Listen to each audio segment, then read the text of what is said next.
everybody, it's Allie, and welcome to our Y&R Chat for Sunday, August 6th, 2017. How can anyone think of fishing at a time like this? I will tell you one thing for sure. People were not flocking to social media. They were not flocking to YRChat.com to talk about whether or not Jack was gonna catch a fish. People were flocking to social media, to YRChat.com to talk about the big story on everyone's lips, which was Mariah's lips on Tessa's. Now, please don't think for one moment that I am not aware that this is a controversial topic, and please don't think for one moment that I haven't thought long and hard about how exactly I'm going to approach talking about this. To be perfectly honest with you, when we conducted our poll 2 weeks ago and talked around the idea of a lesbian relationship with Mariah and Tessa, I was secretly hoping that Y&R would not go through with this for one reason and one reason only, because it forces me into a position where I have to talk about a topic that I'm gonna make half of people angry one way or the other. I mean, any way I talk about it, half of my friends are gonna agree with me and half of my friends are not gonna agree with me, and I don't like conflict within us and within the Y&R Chat community. I think that if you've listened to Y&R Chat for any length of time, you have totally picked up on the vibe that I am all about being fun and friendly and positivity and just everyone enjoying the show. I want to cultivate a community of people who love the show, and I really struggled with how exactly I was going to talk about this, because it's, you know, it's hard to ride the fence, and that's not exactly what I want to do. And I had this realization this week that all I need to do is be honest and to approach this story in the spirit of fun and friendly and positivity. There is so very little that Y&R could ever do that would make me stop watching the show or that would turn me off of the show completely. I moderated at least a dozen comments off of the Y&R Chat, YRChat.com website this week because there were people coming in, I think just straight off of Google, or just fans, just general public fans wanting somewhere to leave a comment just to say how much they are displeased with this storyline and how they are not going to watch anymore. There are a lot of people saying, this is it, I've watched since the beginning and I am not going to watch anymore if Y&R pursues a lesbian relationship between Mariah and Tessa. And I get it. I understand. I mean, if you've watched a show for 30 years, this is your thing, and all of a sudden it's going in a direction that you feel is wrong. I get what you're saying. I can empathize with where you're coming from, but at the same time, there's no harm in not watching it. For anyone who is feeling like they don't want to keep watching Y&R because of this, I mean, we're going there. We're there.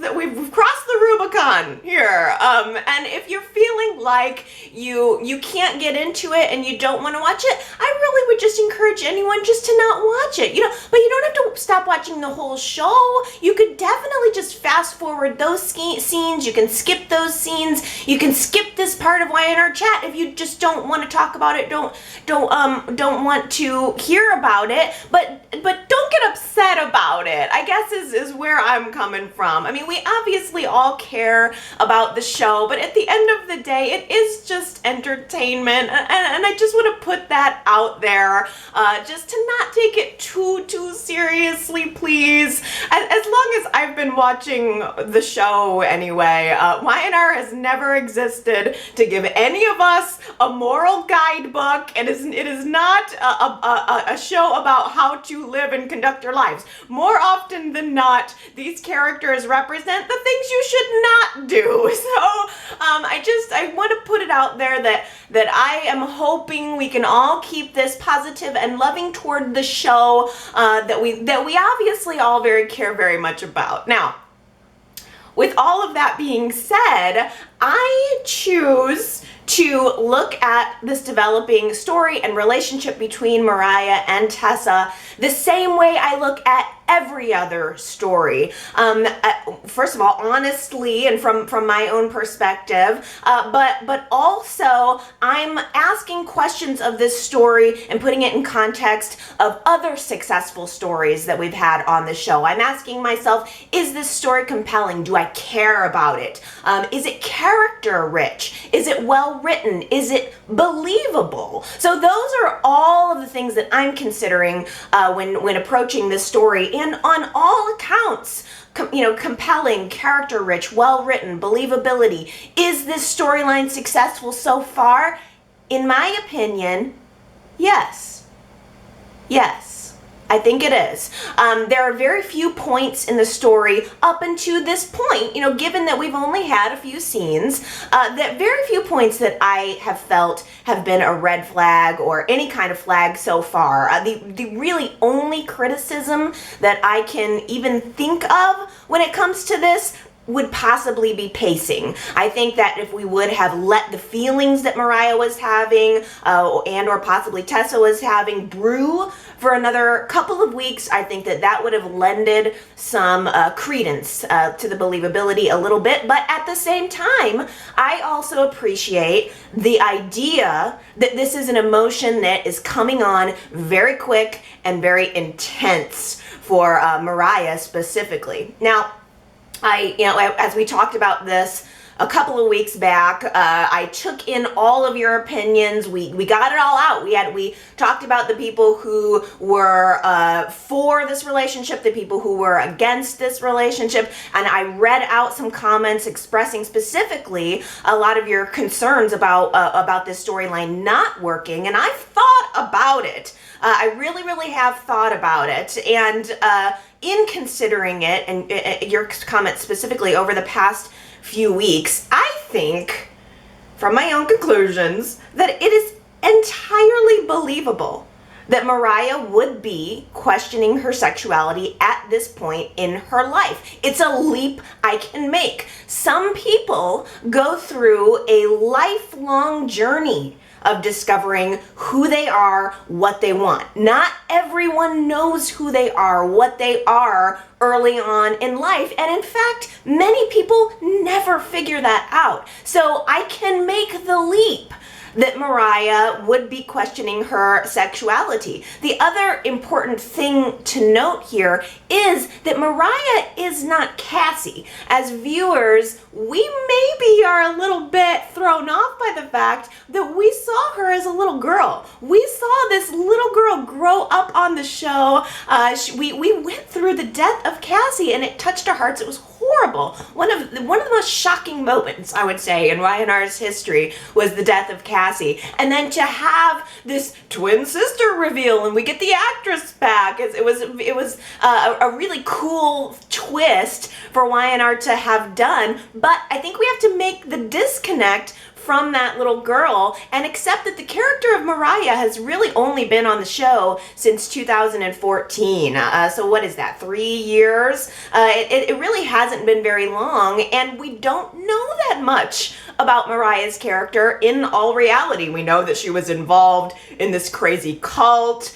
We know that she accepted money from Victor to gaslight Sharon. We know that she had a relationship with Tyler, which was really not much to speak of. We know next to nothing about that. It really wasn't developed upon at all. And we know that she had an unsuccessful relationship with Kevin, where there was always this question of why couldn't Kevin and Mariah work it out? They had this, notably bad sex. Maybe now we know why it was notably bad sex. Now, when it comes to Tessa, she is essentially a completely blank slate, except for some vague references to being involved in something bad. We talked a lot last week about Tessa's potentially shady past, although I suspect strongly that Y&R is just about to whitewash that away. Is this story character rich? Is it compelling to me? I find that not only is this a story of self-discovery when it comes to Mariah and to Tessa, but it's also about how much you're willing to risk. There's where the drama is. There's where the conflict is. For both Mariah and Tessa, this is probably the first ever stable period in both of their lives. Let's look at Tessa. She has this fantastic new music career that she's just on the cusp of. She is on the verge of making a dream come true. She could have everything that she's ever desired. Falling in love with the boss's daughter could completely destroy that. It could completely rock her world. And then there's this developing relationship with Noah, which, as much as Tessa may love or like Noah, I think that Noah and her don't have quite the longevity. She's been dating him for a couple of months. I would say Tessa's music career might be the bigger thing on her mind at this point, although Noah has been nothing but a sweet guy. There's a moral conflict there, I think, for Tessa, in as much as Noah's sweet, he's supportive, she doesn't want to hurt him, he's been an awesome boyfriend so far, but he's also Mariah's half-brother. She knows, and I'm sure has already, at this point, contemplated how that would create a problem for Mariah, and it certainly would. Mariah and Noah have this great relationship. They are extremely supportive of one another, and even though they have really only known that they were related for a few years, that's a relationship that's never going to go away. Boyfriends, girlfriends sometimes come and go. In fact, most of the time come and go, but that's your brother. Mariah has way more at stake here, and Mariah would never want to hurt Noah. I think that Mariah would never want to hurt Devon either. I think that it's something that's obviously coming over her quickly, and I don't think she's fully considering the consequences of the risk. I think that an interesting pivot point in this story, by the way, is that it seems like for the past few weeks, the story in Mariah's mind and the story of her relationship with Devon has been all about Mariah trying to determine what Devon really wants. And I think from a viewer perspective, I at least have been watching Devon and trying to figure out what he really wants. And now all of a sudden, in the moment where Mariah's in the hotel room with Tessa and explaining herself, she is suddenly shifting the conversation to trying to figure out who she is and what she wants. So now this has happened. There's a moment where there's consideration, there's a moment where there's action, and then there's a moment where there's reaction. Mariah, overcome with emotion, kisses Tessa, then immediately pulls back, and now it's time for consequence. She immediately is asking herself, what does this mean? What's next? When she kissed Tessa, there was a conversation that followed where Mariah is saying, I don't know what came over me. She is apologizing to Tessa repeatedly. Make no mistake, this is rocking Mariah's world. This is rocking her down to her core.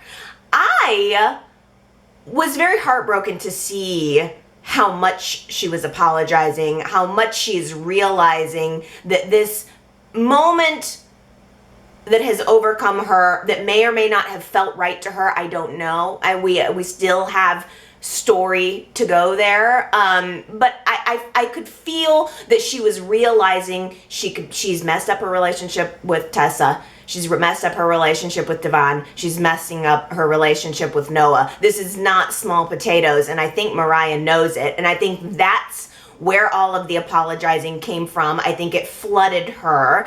I was a little bit surprised. Were you surprised by Tessa's reaction to all of this? Part of me was expecting Tessa to immediately reciprocate. I think because we watched the moment on the couch a couple of weeks ago where it was Tessa who kind of initiated a little bit of intimacy. I mean, I don't know. There are different levels of intimacy. I'm not a very touchy-feely person. I don't reach out and touch people's hair.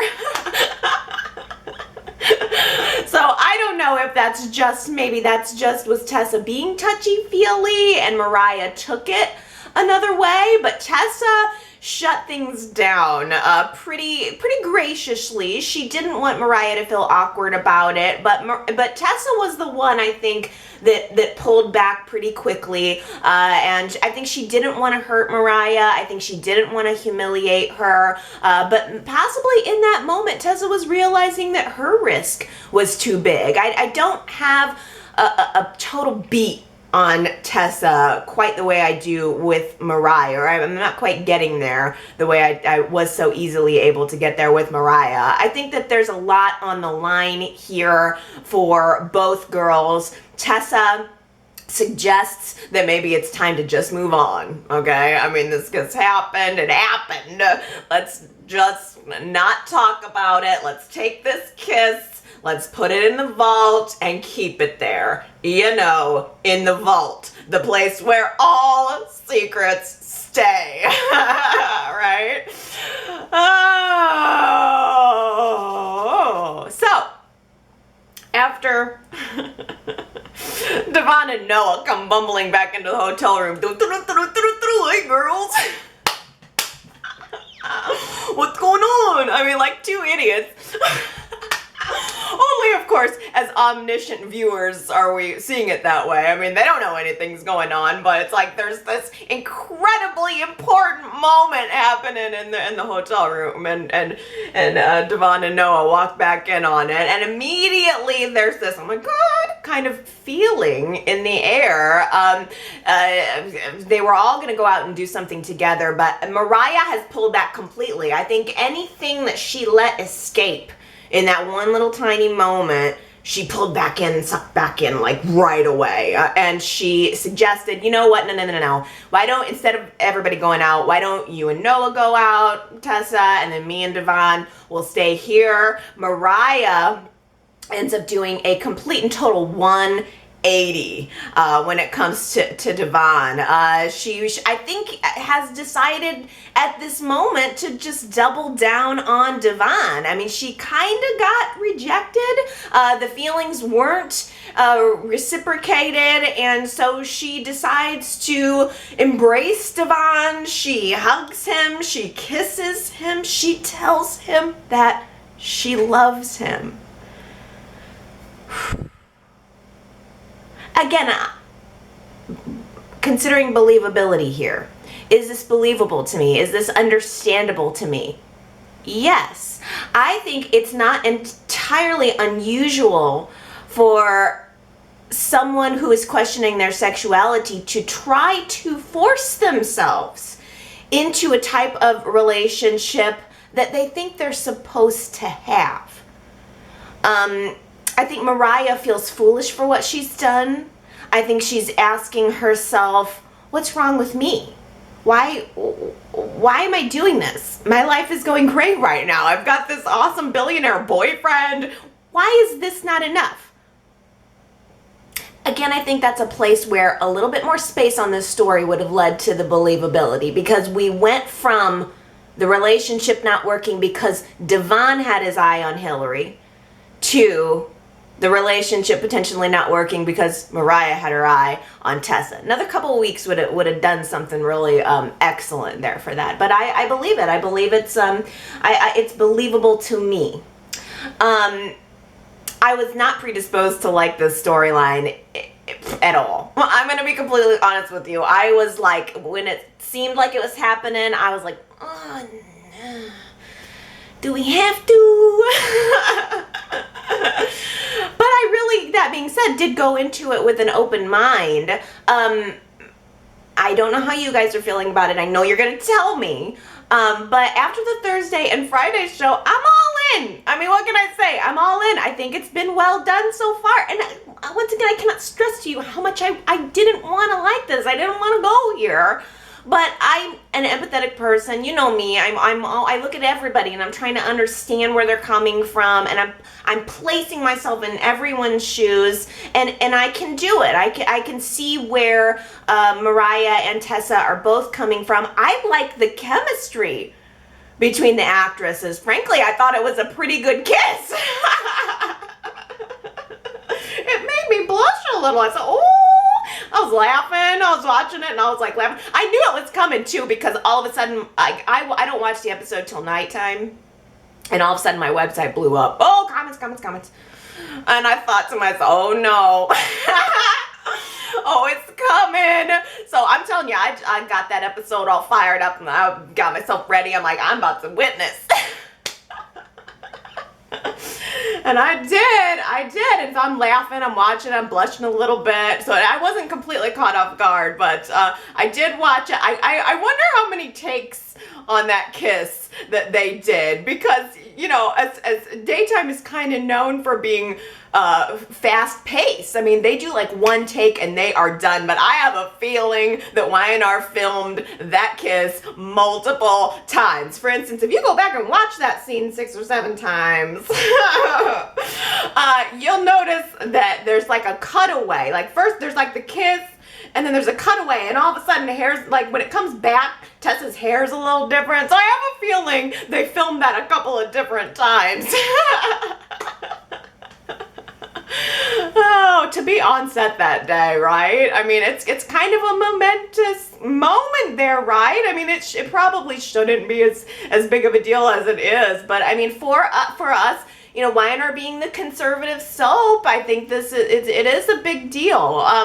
What did you guys think of the kiss, though? By the way, I thought it was interesting that it was very soft. It was very sweet. It was a little hesitant, like she just went for bottom lip.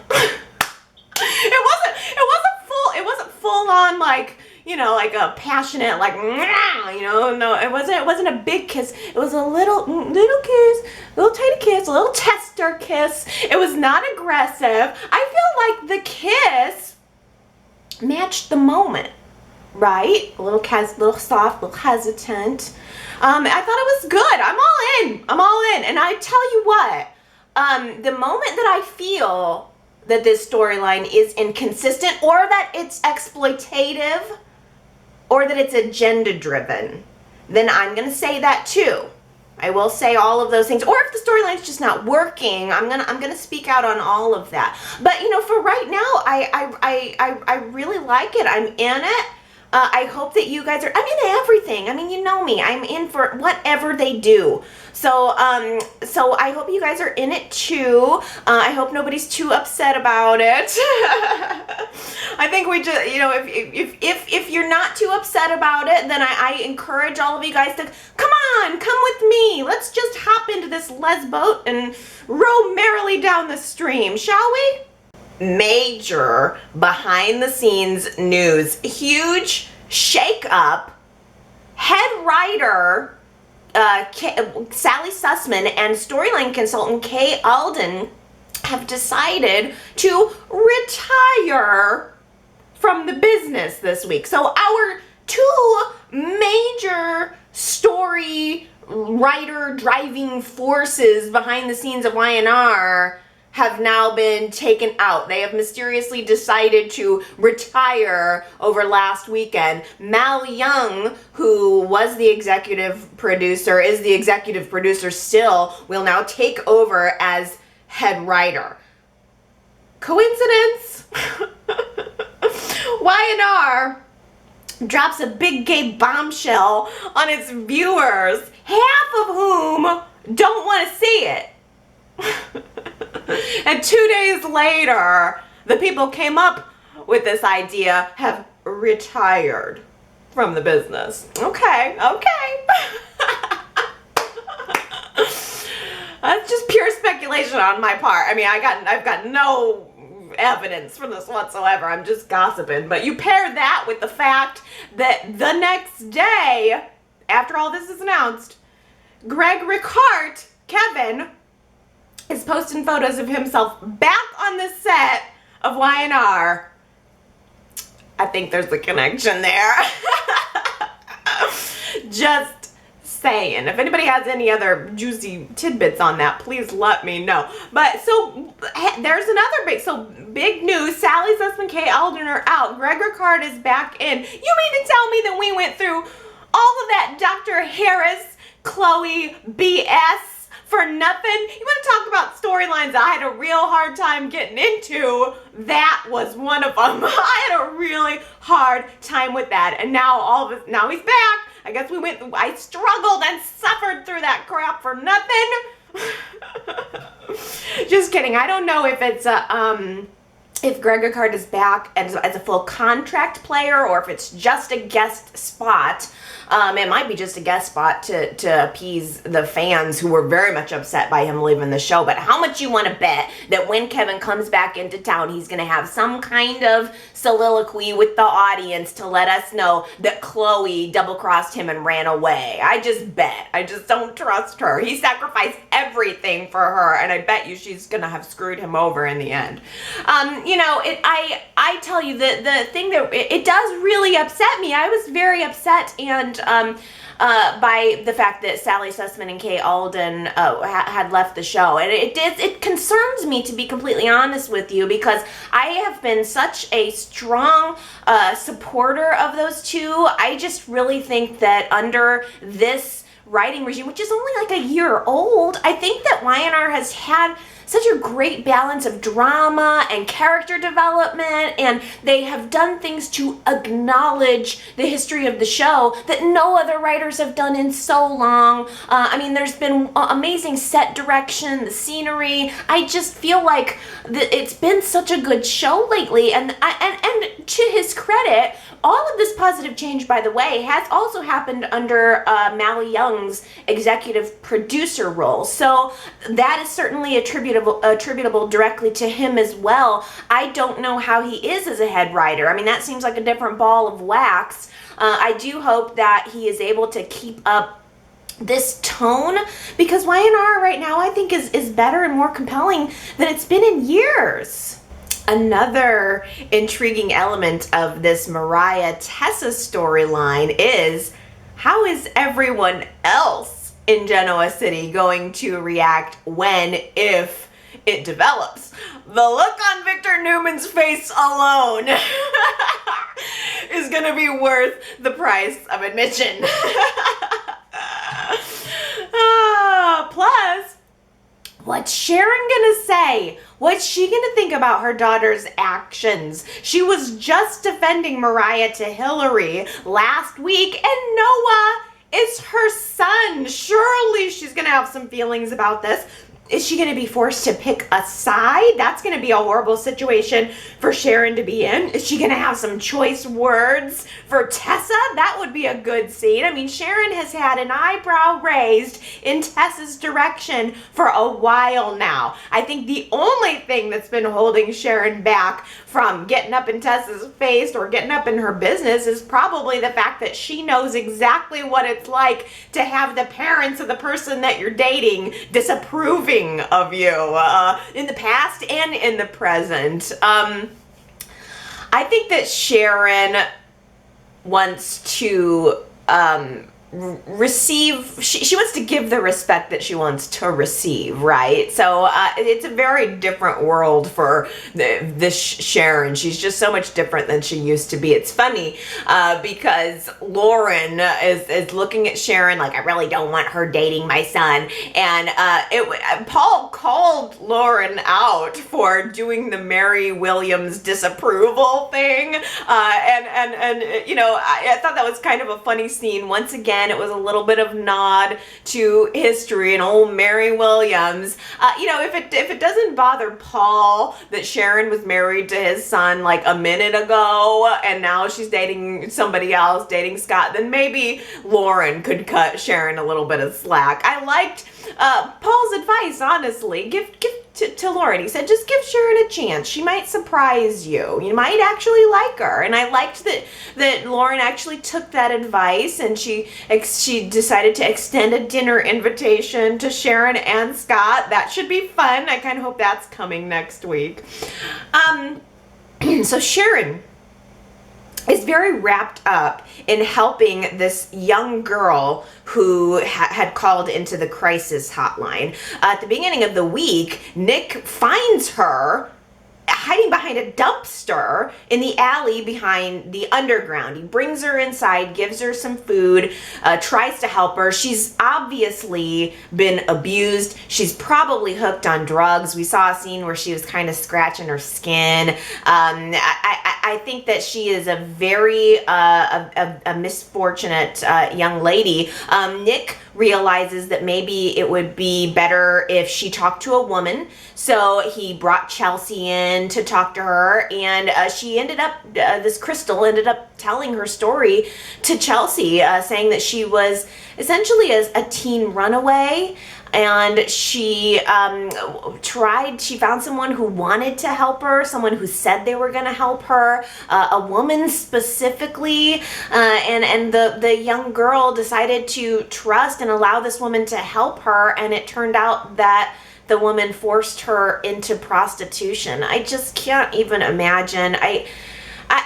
To be honest with you, every single comment I've seen about that scene and about this story has been in the negative. Nobody seems to like it, but that scene made me tear up a little. I'm not kidding you. For a character who I have no connection to, I thought it was a really good performance, and I like this storyline, and I guess I feel a little bit intrigued by it because it's raising awareness about something that is totally going on under our noses. This does happen. It's a little bit of a mystery, I guess, you know, because I mean, this just happens to young women who are runaways, and they just get pulled into this it's just sex trafficking. It's just so horrible, and I just can't.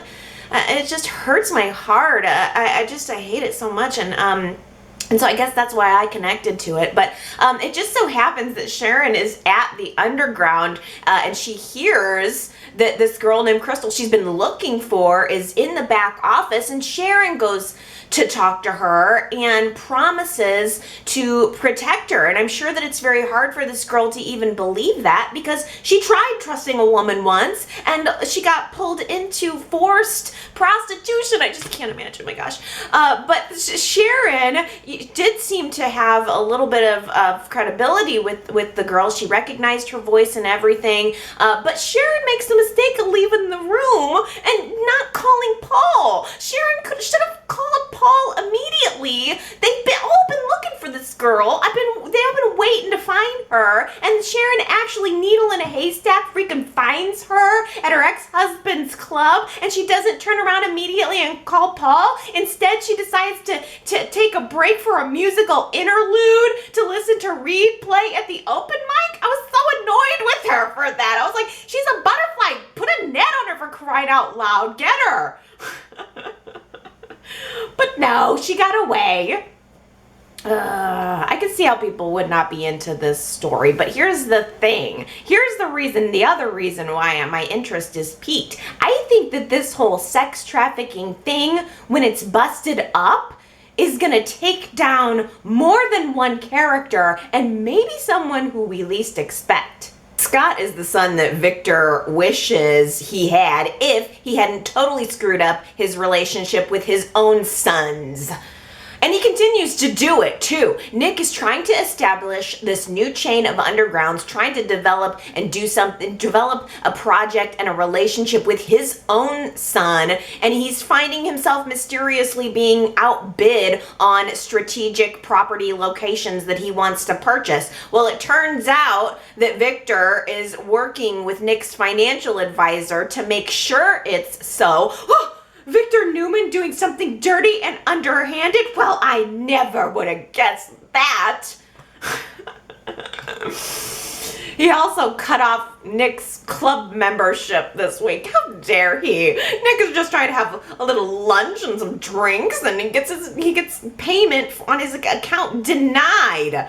Right in front of Scott, too, by the way. How embarrassing. Scott, I'll tell you why. My perception of it is that Scott has done a pretty decent job of taking the high road when it comes to Nick and his jabs. Nick doesn't like Scott, and every opportunity Nick gets, he will lob a bomb in Scott's direction. And Scott really has tried to be a gentleman about it the whole way. And then as soon as Scott sees that Nick got his club membership revoked and realizes that his boss Victor's behind it, the little rat runs over into the corner to call Victor and say, hey, I know you were behind that and your plan is working. Well done. It was kind of a nice touch. Honestly, I don't mind it. I really don't mind it. Nick might have had that coming if we're honest with ourselves. Victor is pushing Scott and Abby together too. You can see it. Scott's planning to cover this sex trafficking story as it develops for hashtag, and he's going to work a little bit, I think, with Sharon to do it. And there's a meeting this week with Victor, who's conveniently scheduled this meeting at the same time as a meeting with Abby. The two are not connected, and yet Victor wants them in the office together. And the reason is because it's all connected to the sex trafficking storyline. I find it interesting that, the hashtag is going to be related to Abby's project, and then the very same episode that the sex trafficking thing comes up, Abby is meeting with Zach. She's cozying up to him to talk about the dating app. I think that the story that we saw this week with Abby and Zach is to show us that Abby is developing a possibly and probably unfounded trust in Zach. I think that he's bringing her new projects. He's bringing her new opportunities to prove herself, which is what Abby really wants. She wants her project to be successful, to prove herself. And not to mention, Zach is treating her well. He's giving her attention. He's making her feel desired again. And Abby was looking pretty voluptuous in her bikini this week. Did you guys notice that? The actress Melissa Ordway had just recently announced that she's pregnant. That's probably why she's looking extra busty this week. So she had the girls on display in her bikini. I tell you what, Zach kind of makes me want to puke a little bit. We had this meeting with Ashley. He sits down and actually has a meal with Ashley where he's kind of trying to get Ashley's approval, obviously. And he seemed smug to me.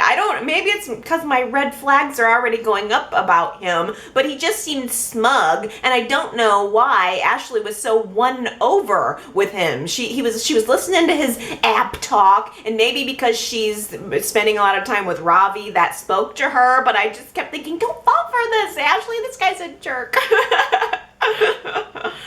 And then Abby talks to Ashley later and opens up a little bit about her frame of mind. I thought it was a great scene. That really, it opened my eyes a little bit and gave me a little bit more of what I was needing from Abby. I like that she said, I'm afraid to go through with this new relationship, or I'm hesitant to do it at least, because I put myself out there completely when it came to Stitch and when it came to his son. I put my whole life on the line and I ended up losing everything. I lost my marriage, I lost my baby, and it was a really kind of touching and revealing moment about Abby's frame of mind and about her character. And Ashley, of course, encourages her to risk a little bit, more, to go through with it. Sometimes you win, sometimes you lose, but I think that Abby's gonna regret getting involved with Zach sooner rather than later. I think it feels clear to me that maybe Zach's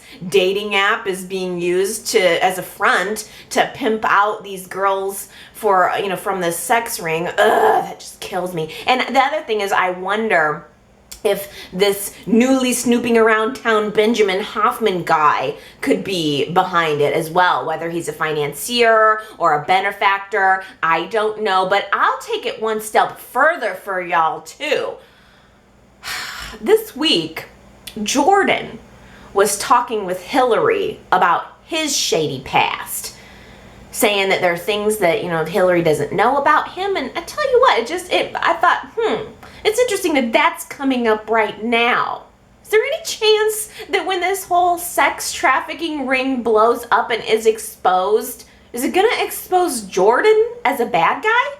I got a better look at that forehead gash that Jordan has. It looked like he had stitches too. It was kind of big. I think he said last week that he got it playing basketball, but I don't know if that's what actually happened with the actor. Does anybody know how the actor hurt his head? Because it looks kind of bad. Okay, so once again, I'm pretty sure that I am probably being blinded by Hillary mist. But I kind of felt like, in the scheme of all of the things that Hillary has done over time, which is a lot, okay? Don't get me wrong, I get it. But I kind of felt like maybe Jordan was overreacting a little bit about Hillary taking that acting job. Like, Hillary didn't steal anything from Lily. The job was never Lily's in the first place. Hillary was just being bitchy toward Lily, and that's the kind of cattiness that I can get behind. Like, she wanted to probably, but I don't think she actually hurt Lily. It came from a place of screw you, Lily, no doubt about it, but Lily didn't suffer because of this, in the way that Lily is suffering over what is going on with Kane. I felt like Hillary was just kind of saying, twisting the knife a little bit on that one. I thought it was a really great moment, though, where Jordan was pressing her about this. He should have just been done with her weeks ago when he said he was done with her. But she said to him, you know what, if you want a damsel in distress, then I'm not the right woman for you, okay? I'm someone who takes what she wants. And if you can't handle it, then just move on. I think that Jordan is sexually attracted to Hillary, but he knows deep down that she's not the right woman for him, and she's not. I think that Jordan is emotionally attracted to Lily for whatever reason, whether he really wants a damsel or whatever, I don't know. But I tell you what, I just don't think, I think that the writers are bringing back up Jordan's shady past for a reason. I think he was seeming like he had some feelings of guilt going on, and it's got to be connected to something else on the show. I just could totally see that Lily will turn to Jordan in the wake of everything that's going on with Kane, only to find out that Jordan is worse than Kane.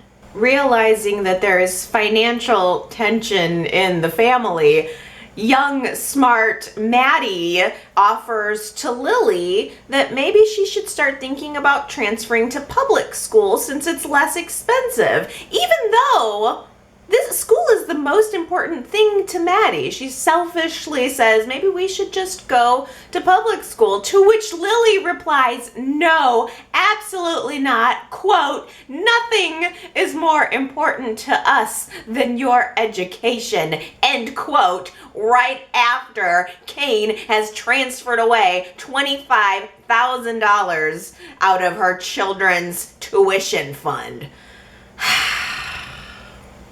Last week's poll question, would you rather see Kane punished or redeemed? 39% of you, the majority, said, I'd like to see Kane punished, but then I'd like to see him redeemed. The second most popular answer was just straight up punished.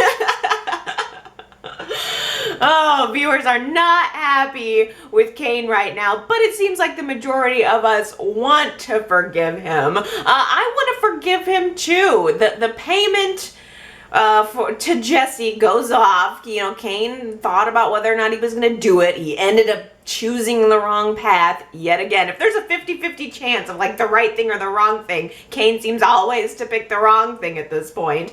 He sends the money to Jesse, and Jesse does back off, but not Billy. Billy doesn't back off. The brief conversation that Billy had with Jesse re-arouses his suspicions that Kane had something to do with that Hockey League footage editing all along. And even though Jesse denies it, now that he's got the bribe money, Billy basically sees Kane threatening Jesse, realizes there's obviously more to this story, and Billy pretty much grabs Jesse by his ear and drags him into Victoria, the principal's office.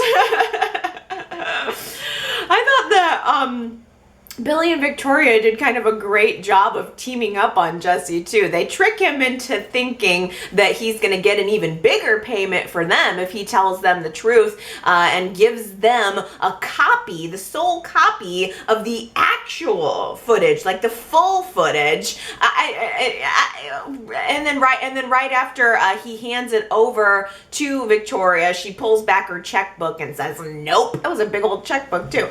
My question is, why didn't Kane get the copy of the footage in exchange for his soul? I mean, the $25,000. That part didn't make sense to me. After Jesse left the office and he had been had, I'm assuming he's off the canvas now, I don't know, but Victoria did make this comment. It sounded kind of ominous, where she was, you know, talking like, how did Kane and Jesse think that they were going to get away with this? Well, you know what they say, two people can keep a secret as long as one of them is dead. Is Y&R messing with us here, or is Jesse going to end up dead? I don't know. It seems like his part of the story is over, but I just feel like somebody's going to end up dead here. November sweeps is right around the corner, and I just keep thinking somebody's on the chopping block. If I were Lily, it would be Kane on the chopping block. Oh! Lily goes to pay the children's tuition and she realizes that the money is gone. She calls the bank and they say, oh yeah, that was just transferred away. Kane comes home and he tells more lies, one more lie to cover up more lies, saying, oh, he had an investment. He was gonna just invest the money real quick and that's where the liquidity was. But you know, that really didn't last long because Billy and Victoria decided to march over to confront Kane and tell Lily the truth. Now that they know the truth, they have the footage, they showed it to her, there is no denying it, and the entire time Kane is just standing there not saying anything, just watching his world, his lies all come crumbling down upon him. Oh, Lily, I just was looking at her. She just said, I just need to be alone with my husband. I mean, first she looked at him and said, please tell me this is not true. And he can't. And then, you know, Billy and Victoria say, do you need some help? Can we help you? No, just leave my house. I need some time alone with my husband. And this is just her last straw. I just felt I felt bad for everybody in this situation, but Lily has given him more than one chance to be honest, and he hasn't taken it. He's had more than one chance to make it right, and he never makes it right, and Lily just can't do it anymore. She says, just go pack your bags and get out. I can't look at you right now. She kicks him out. I don't blame her. I don't blame her one bit. Although I felt bad for him, I don't blame her one bit. There's this horrible scene too. The kids come home And she obviously has to tell them that, Dad's leaving the house, that I've had enough of this. And I think the kids really understand. It seems like Lily and the children really all are on the same page as far as understanding that Dad screwed up and that this is a hard situation, but the marriage, the trust is broken, and something we don't even know if it can be fixed. All three of them are standing there watching Kane pull his luggage out the door, watching him standing there with his bags. It was just really sad because it's a broken up family and everybody knows it and the kids are involved in it. I think that's one of the things I like about this story too, and the fact that they aged the children. The children are old enough to understand what's going on and they're involved in it. It's a family. It's not just a marriage that's breaking up, it's a family that's breaking up. I believe that Kane believes that he was just trying to fix things. He made, in retrospect, like a couple of bad moves. The original lies that he told were just not that epic, not that earth-shattering. It's the lies that he told to cover them up that were worse than the original lies. And I think that he believes he was just trying to fix a little thing. But like Lily said, every time you try to fix things, you make it worse. You make it worse. And that's the truth.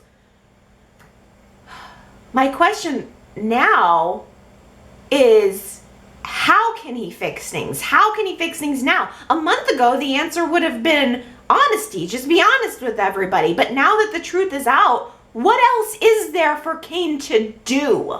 Reed and Maddie meet your new stepmommy, Juliet.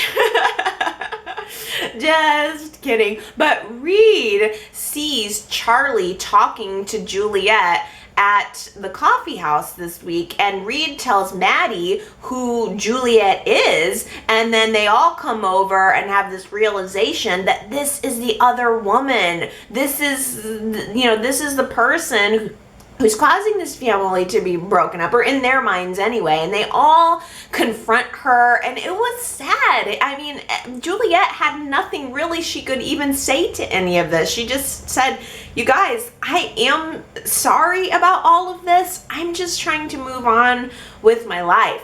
I tell you what, if Juliet is pulling a fast one and destroying this family, then she should be ashamed of herself. But I thought it just felt like an honest moment to me, just a realization of the sadness of the situation. But I did like that the three of them were on the same side for once.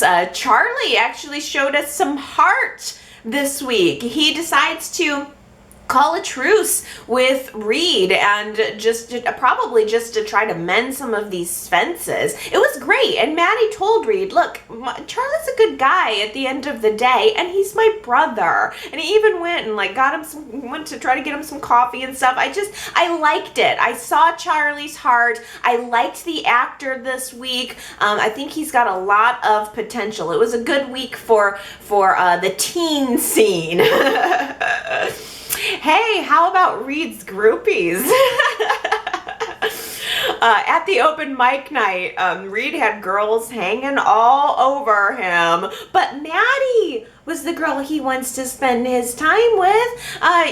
She's kind of becoming the girl he was looking for all along, and he's so excited about this new relationship. He reserves a table for her at the open mic, but it's making Maddie a little uncomfortable to see all these other girls hanging on her man. And I can completely see how it would be difficult for kind of a wallflower type girl to deal with being with this guy who's extremely popular. Having girls drooling over your man would be enough to make anyone feel insecure, let alone a teenager. This week, Victoria breaks down emotionally. Finally, she's sitting in this lounge chair at the rooftop bar, and she has this huge release with Abby, where she just admits that so much has happened in her life, both personally and professionally, really, and she feels like she's always the one who has to fix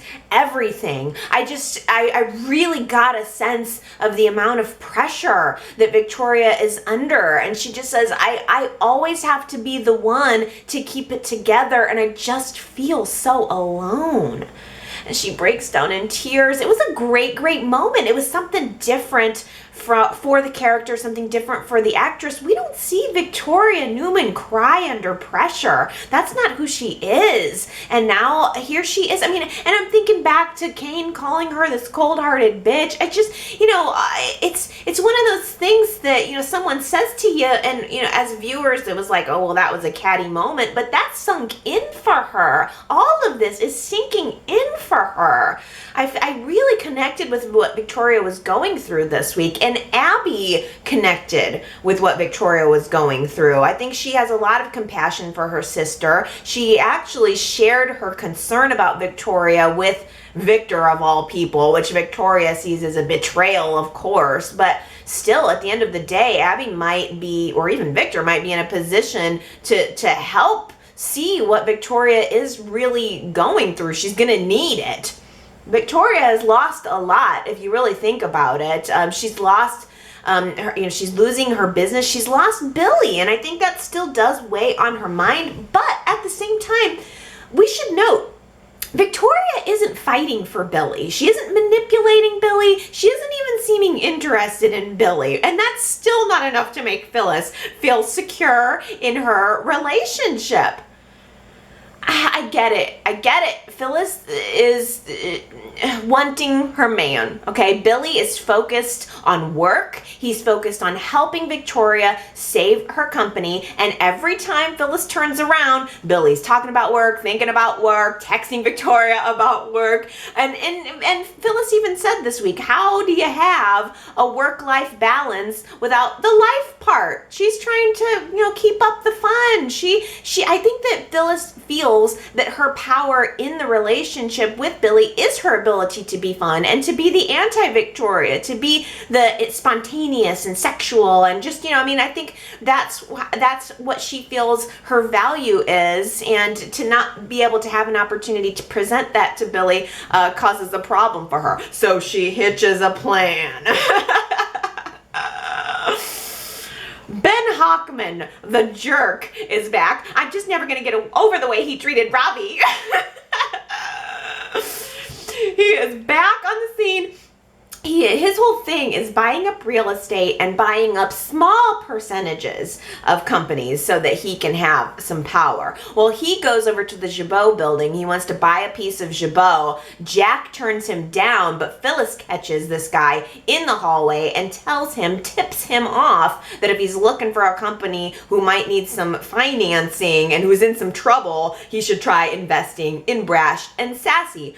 I'm sorry, but that was so unprofessional of Phyllis to reveal Victoria's position like that. Although I guess they're competitors, so maybe it's not unprofessional. Maybe that's exactly what a competitor would have done. But personally, it just felt so wrong to reveal Victoria's weakness to someone who might want to take advantage of it. Then again, I guess all's fair in business. I don't know. But I guess it also was the fact that Phyllis even suggested to Ben that he should try dating her. Hey, Victoria's single. Hey, I get exactly what Phyllis is trying to do. If she can distract Victoria or distract Billy from Victoria and Billy from Victoria, and help the business and let Billy have his free time back, then it's a win-win. She pretty much said as much to Lauren, but it reeks of insecurity, right? If Phyllis loses this relationship, it's going to be all on her. Billy is going to probably find out that Phyllis had her hand in this, and he's not going to be happy about this. Ben ends up asking Victoria if she wants to go out on this dinner date, and Billy is very well aware of it, and he doesn't like it. I think that this situation, if Victoria is able to reveal to Ben that Phyllis was the one that suggested it, I think Victoria might very well tell Billy about it, and he's gonna not be happy with Phyllis. I think that Phyllis is gonna, at the end of the day, with, you know, whatever happens, all this poking and prodding is just gonna end up pushing Billy back into Victoria's arms, and it's gonna be her own fault. Oh man, especially because Victoria is gonna need some rescuing here. Okay, at the tail end, I'm so annoyed, of Friday's show, Victoria and Ben are having this business dinner, and Ben is obviously trying to turn it into a date. Victoria is not having it. I was kind of impressed with her and loving the fact that she was being so smart about him. She knew exactly who he was. She knows exactly what he's about. She can smell the stank on this guy from a mile away. But then at the tail end of the show, we see that Victoria is having kind of another like dizzy spell from her concussion, I guess. And all of a sudden, out of nowhere, she flips a switch, and the next thing we know, she's telling him, hey, let's get out of here and go on up to your hotel room. And then she's like on top of him, kissing him. Talk about offended. I hated that. I was like annoyed. I mean, I was most certainly more offended by Victoria kissing up on this jerkwad than by Mariah kissing up on Tessa. Hey, speaking of scandals, I could not believe my eyes looking at Jack Abbott standing there in his office wearing jeans. I couldn't figure out what was going on here. Jack Abbott in the Chabot building in jeans. It just didn't work. It turns out, though, that he had a date with Nikki at the cabin, and like this is definitely going to be their new love nest, right? The cabin is where Jack and Nikki are probably going to get it on next week. Nikki has moved out of the ranch, and she's ready to move on with her life, so it seems, so she says. And as a gesture for their date at the cabin, Nikki sends over a fishing pole to Jack's office, and she challenges him to catch their dinner. Did you see the look on Gloria's face as she was carrying that thing in? Gloria wanted Jack's rod to herself. I have so many fishing pole jokes, you guys. I could just go on and on, but I'll spare you. I'll let you fill in the blanks. Nikki and Jack did end up going to the cabin, and I will admit, as a forever Nikki and Victor sucker, I don't even call myself a Victor and Nikki fan. I call myself a Victor and Nikki sucker. I do think that Jack and Nikki seemed very relaxed. I think they seemed very cute. Jack was finally able to catch a very, very tiny guppy fish and provide dinner for them. It was funny. I have a pet peeve, though, and this is the second time it's happened with Nikki. Okay, I hate it when actors when I see them take a tiny little bite of food and then they have this big overacting on the chewing. So it's like you see like this teeny tiny little piece of fish going into Nikki's mouth, and then she's like, it's so good. I mean, come on. I just pull it back a little bit. And she did it like 2 weeks ago when Jack made her an omelet or something like that. Add that to the list. You know, I do like Nikki and Jack's whole vibe right now, and I've heard a lot of people who are saying, yes, Nikki and Jack, I want to see it. I love it. I've seen a lot of pro Nikki and Jack relationship comments. It's just hard for me to ignore, as they said, the mustache elephant in the room. But I don't know, maybe you guys can. Maybe everybody is so over Victor that they're ready for it. Are you guys feeling the vibe with Nikki and Jack? And moreover, I think the important question is, do you think Nikki and Jack have a real chance at romance? That's our poll question for this week. If you'd like to go to yrchat.com and vote in the poll, leave me your comments. Do you think that Nikki and Jack have a real chance at romance in a world where Victor Newman's presence looms large? We have seen Nikki and Jack try to have a relationship before, and we all know she always goes back to Victor. So do you think, like, are you over it? Do you feel kind of like it's possible even for them to really get together and for it to be a fruitful relationship? You can leave me your vote and your comments. I'd like to hear your comments on that this week. Okay, so during Nikki and Jack's cozy little evening at the cabin, we, as the audience, see a scene of someone outside of the cabin looking in on them. Was it I don't know if it was a cameraman. Is it someone taking photos, or is it a sharpshooter? I can't tell.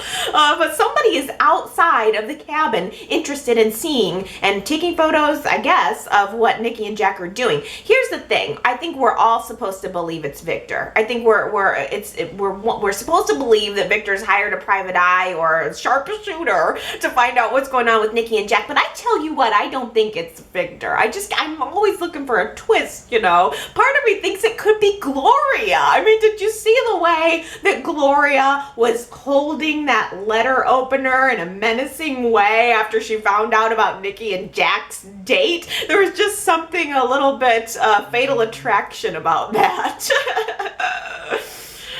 Yeah, I think Gloria is a more likely suspect to be interested in what's going on with those two. Victor said he was hands off. He was kind of done with it. I don't know. I could see Gloria being a little bit vindictive.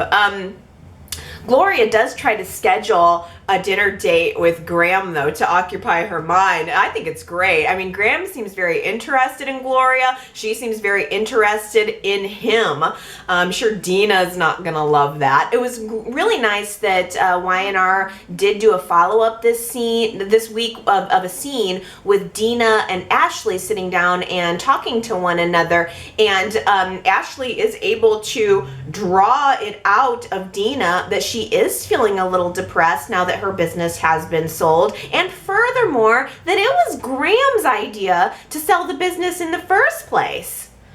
I just get the sense that Y&R is finally making some movement here. Like, they finally decided what they're going to do with Dina, what they're going to do with Graham, and in a larger way, I think that they've been very wishy-washy on a number of these new characters, and I kind of feel like maybe they've just decided a direction to go in. And the fact now that we're learning that it was Graham's idea to sell her company, and then we all know he had her sign the will, which he clearly benefits from. I just wonder if maybe it could be Graham sitting outside of the Abbott cabin looking through a gun scope at Jack, wanting to take out the one person who's onto him and get him out of the way. Food consumed while naked always leads to dessert. Is that your experience with food that's consumed while naked? I don't do a lot of naked eating.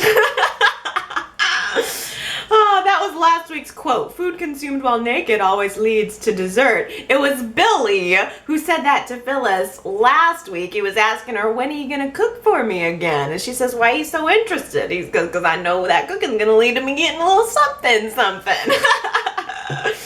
Oh, quite a few of you guessed that one. 12 of you, in fact. So I have to issue my congratulations to Lynn, Nancy, Henry, Becca, Sandra, Consuela, Colleen, Amanda, Ambreen, who says it was Billy, very handsome Abbott. I have to pause there because you know what? I do like Jason Thompson. He is good looking. He's got a good personality. I am a fan of this Billy. I was questioned it, when he was first recast, but this is I do like him a lot. Also, Justin guessed that it was Billy, and Liz and Beatrice. You all got it right. Well done. I have another one. Actually, Tony had left me a comment on the website and suggested this one, and I already had it pre-planned. The second I heard it, I was like, oh, that's our quote of the week. But so I'm holding your comment because you also said who said it, and I want everybody to get a chance to guess on this one because it was, I don't know, I thought it was a funny little moment. So here's this week's quote. I'm not lying, I'm just accentuating the positive.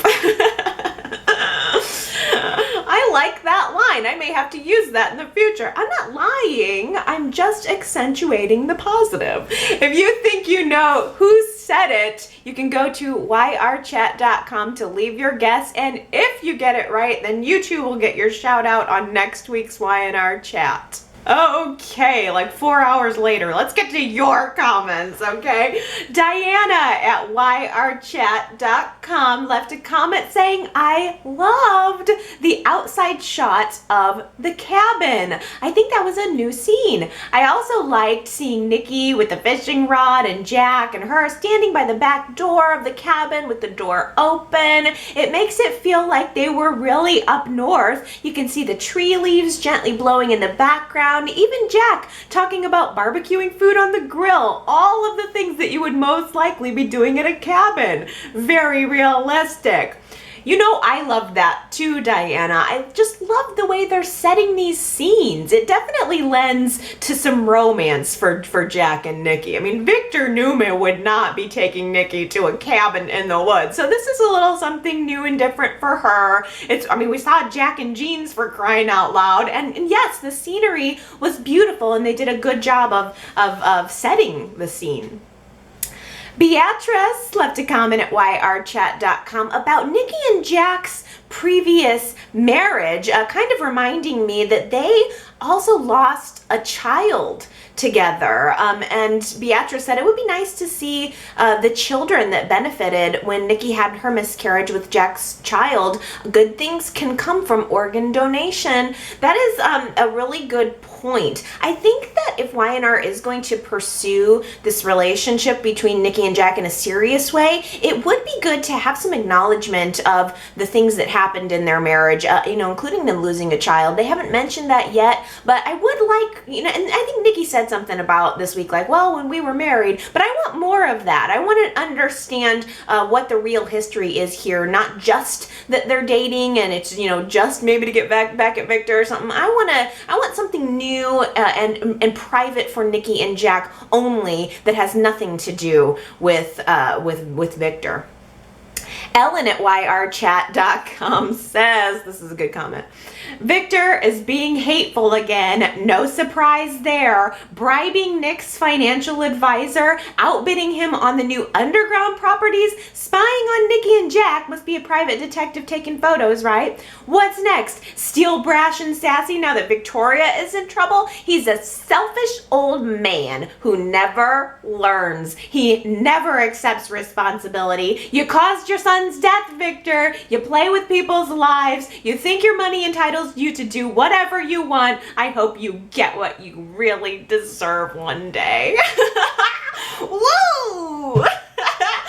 That was a good freaking comment. I like it. I like stepping into your comments and like feeling them and reading the way I feel like you feel them. It's cool. Daisy on Facebook left me a comment saying Jack and Nikki have their head in the clouds. Have they met Victor Newman? I wasn't surprised to see someone taking pictures of them kissing, like likely somebody working for Victor. Victor may have hired Hillary and her team. So it's possible that that kiss will air on the Hillary show. After all, Victor sabotaged Nick's efforts to expand his business. It's possible he's going to sabotage Nikki and Jack's private rendezvous. The fact that Hillary could be involved is kind of great. I kind of like that idea. I don't know why I'm sure it probably was a camera, right? Part of me was like, maybe it's a gun scope or something. So you're probably right. It was probably just a photographer. I'm just waiting for somebody to die in November sweeps. Superplex at yrchat.com has another little take on this, saying someone taking photos at the Abbott cabin. What photographer living in Genoa City has a shady past.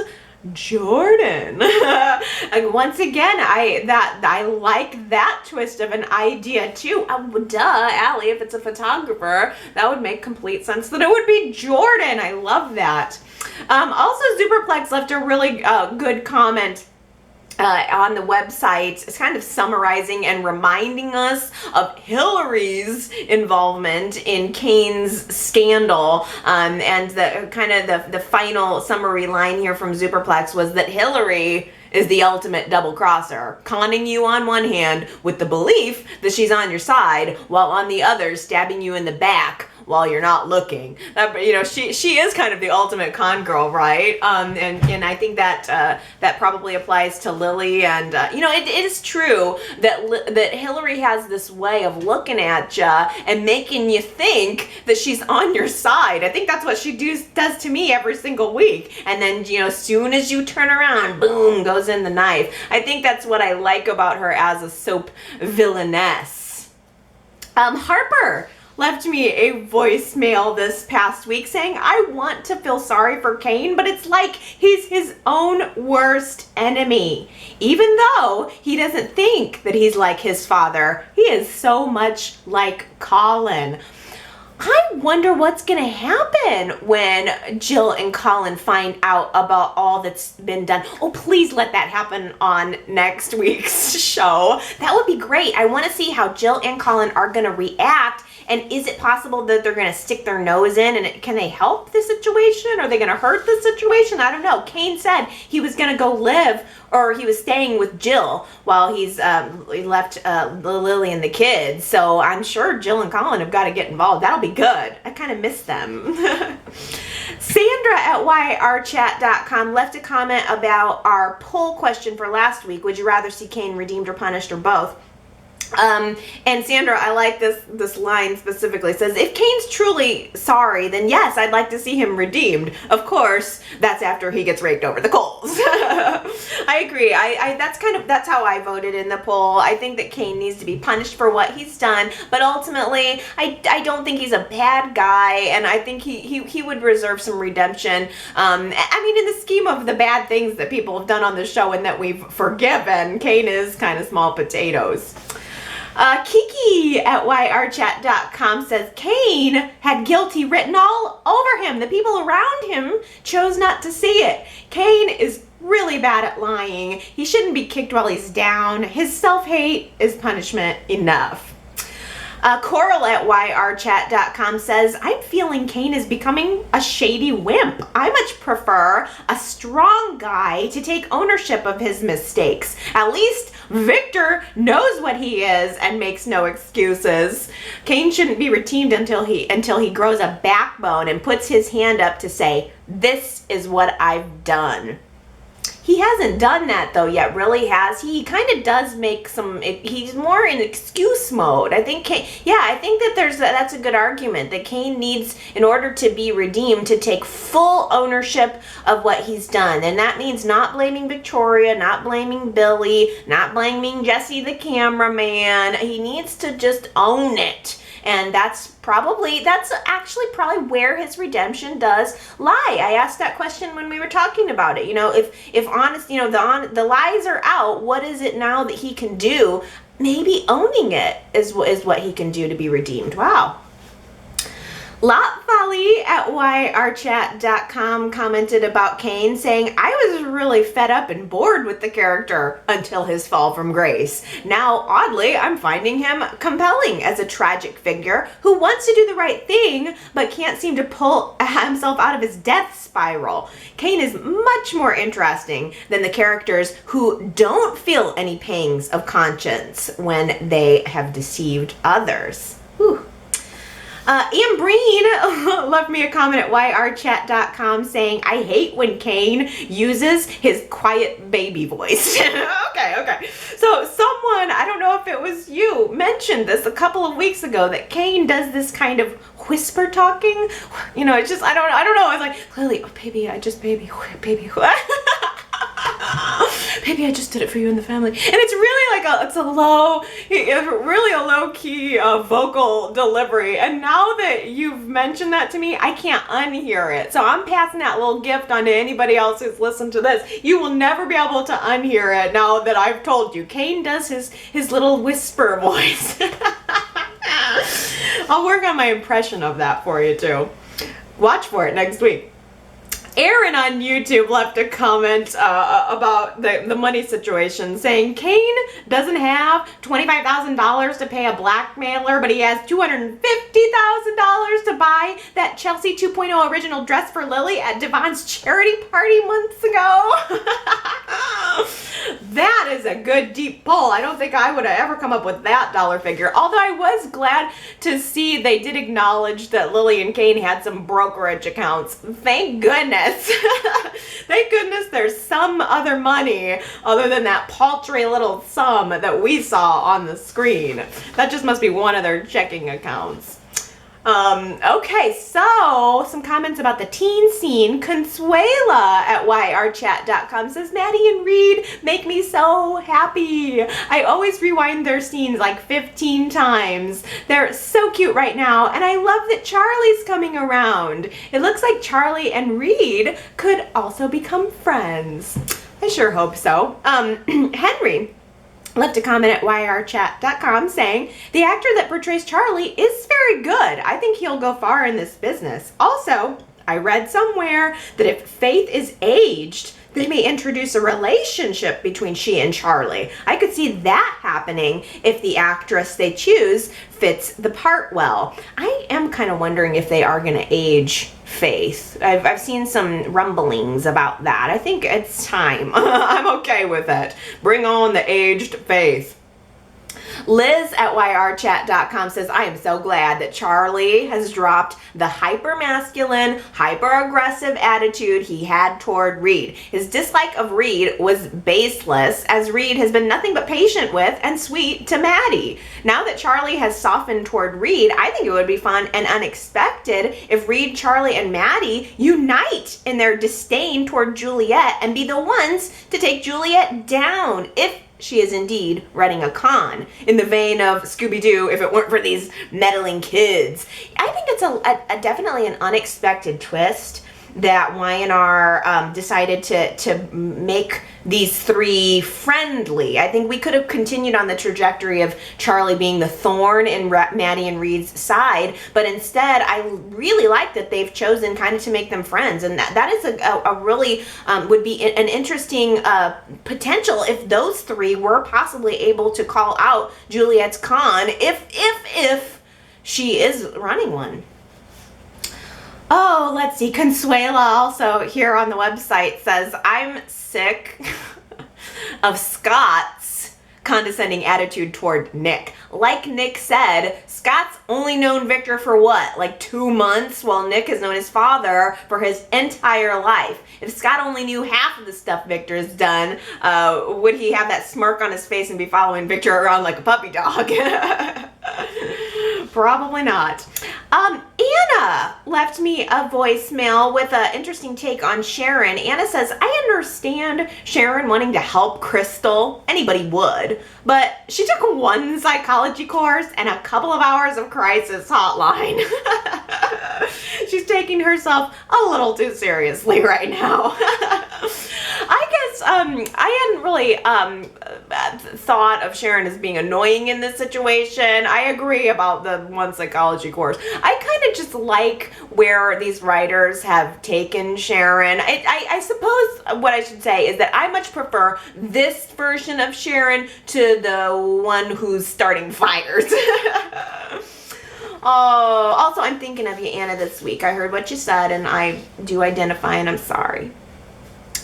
Sandra left me a comment here at yrchat.com about the sex trafficking story, saying, expressing some displeasure with this, and not being into the sex trafficking story, but saying maybe it's a way to introduce a few new characters onto the screen. See, I think this sex trafficking story is a way to eliminate some characters off of our screen. I mean, we've got a lot of stragglers going on right now. We got a lot of people not part of the core cast, and I think that Y&R is gonna have to roll some heads to make room for funding and to give us something for November sweep. So in my mind, I'm thinking you got like Juliet, you got Graham, you've got let's see, this, you know, new Crystal, you've got Kyle, Zach, did I call him Kyle? Whatever, Abby's new boyfriend. You've got this Ben Hawkman guy, you've got, did I say Juliet? I don't know, but there's all of these miscellaneous characters on the scene who really aren't part of our core cast.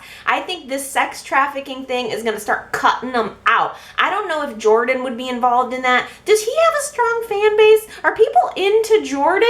I don't know if they could be wanting to take him all out in one fell swoop, but I just feel like the sex trafficking thing is going to be the big November sweeps reveal, and I just think we're going to see some people go bye-bye. They need to. I like a tight cast. I like fewer people and more rich storyline. Gary left me a voicemail this week noting that he really liked the scene with Victoria and Abby where Abby got Victoria to explain what's going on with Brash and Sassy. Gary says, I don't think that we really understood how much money the company has and how many resources they have. Victoria spelled that out for the audience, that she's lost so much. She doesn't know if she can continue to keep her company afloat. It really clarified for me and ultimately made her plight more interesting to me. Agreed. I thought that was a great scene, and it did give us a little bit more insight into what's going on in Victoria's mind, and also probably will help toward having us understand why Billy is becoming concerned about her, which you know he inevitably will be.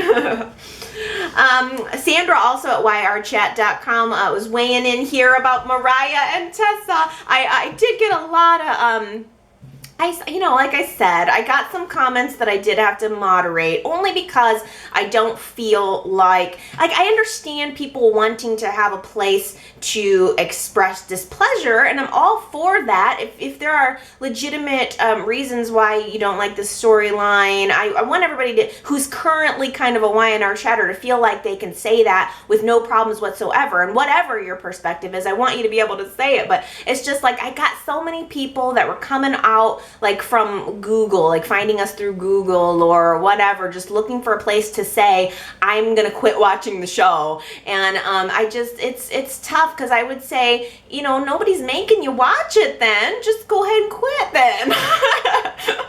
But if you want to watch and then talk about it and add an argument of value in pro or con, then I'm all for it. I don't want to be a dictator here, but at the same time I just really want us to have a fun time talking about the show.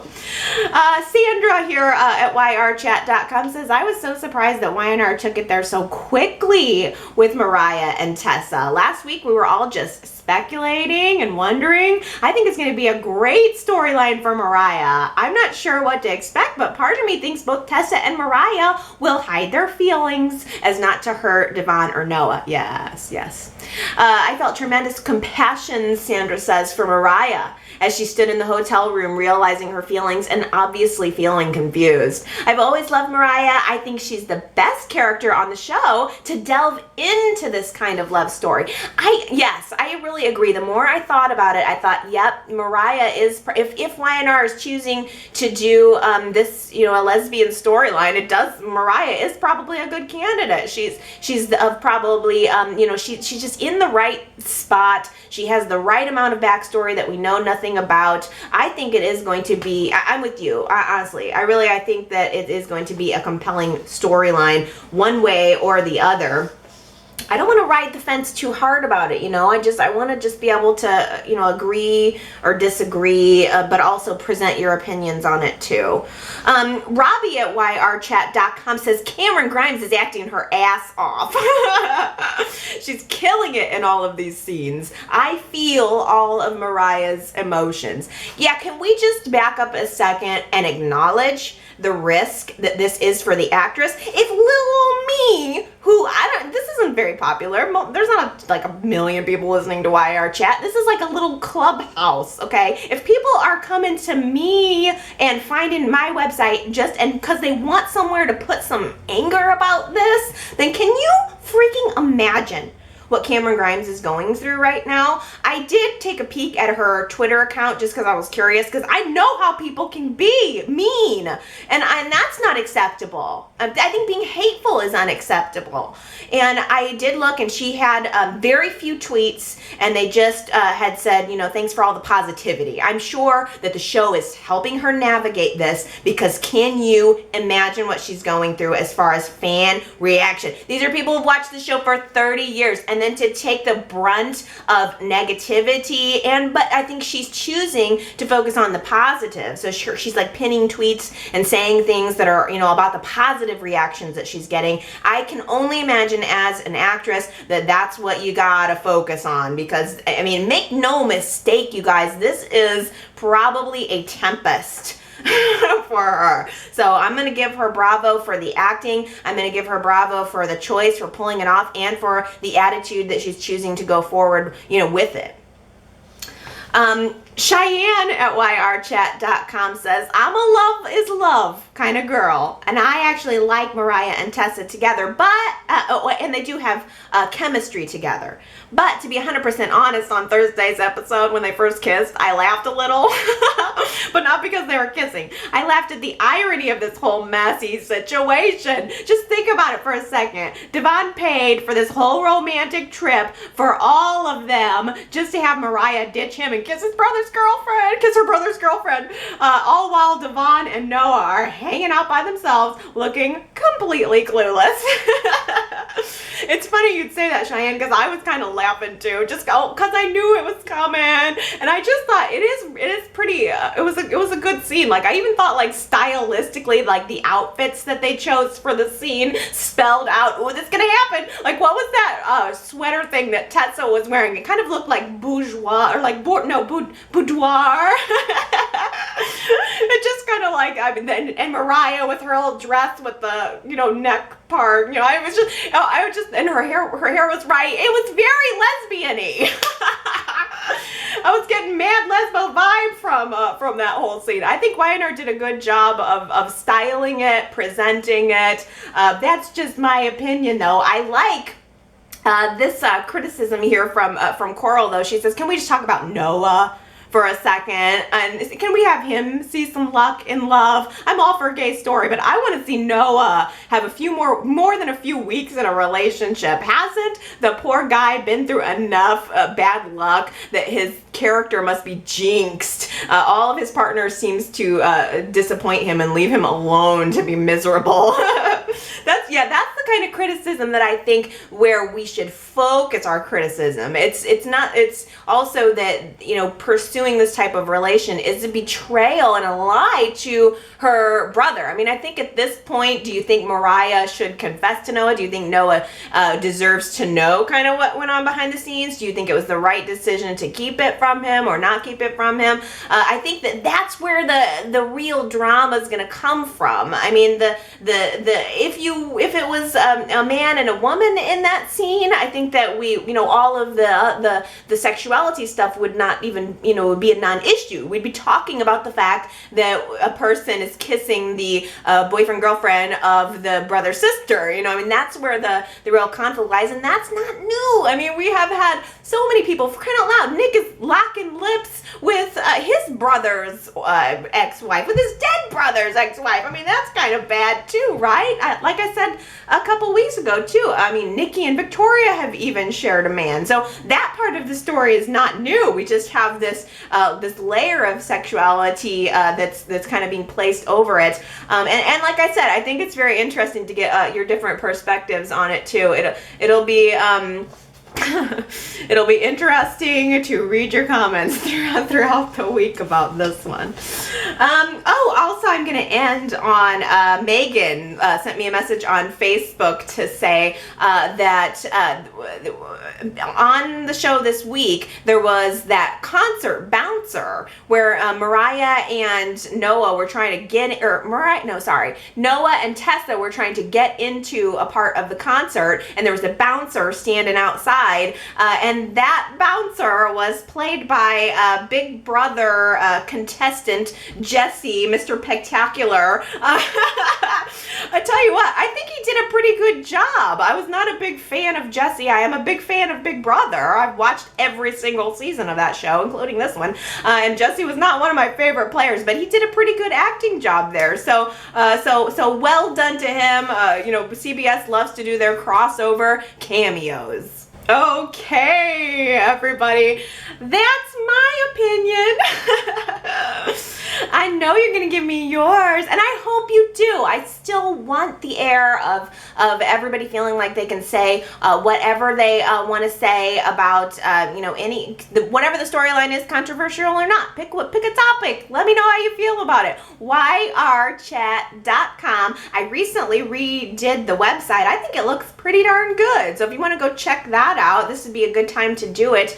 I just think it's a little bit more easy to read. It's a little more mobile friendly if you'd like to look at the site on your phone, and it's got comments featured pretty well, so you guys can talk to each other. And I have right there at the top, the tagline says that Y&R Chat, it's a fun and friendly, fun and friendly Young and the Restless fans. That's my vibe.